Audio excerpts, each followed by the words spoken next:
ka na naman. Dito kami ni Mama. Eh, bakit ka na dito? Eh, kasi gusto daw kusapin ng tatay mo si Mama. Tapos, namimiss din namin kayo. Ikaw, di mo ba kami namimiss? Hindi. Ano yan? Ito? Family picture namin. Si Popa, ako at si Mama. Tingnan mo, oh.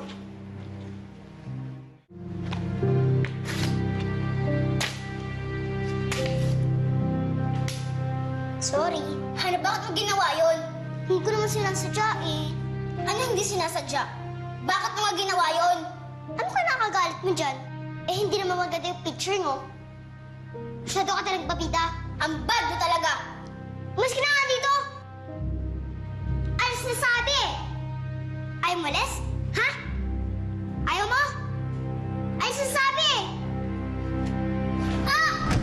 Aray! Mama! Becca? Becca! Uy! Becca! Becca! Becca! Becca! Ano nangyari? Ano nangyari? Nahulog sa hagdan eh. Saan sa... Paano nangyari yun? Hindi nakarinig. Eh, narinig ko po parang nagtatalo yung dalawang bata eh.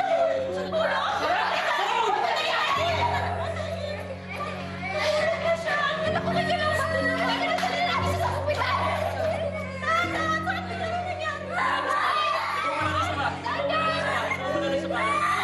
Yung payo.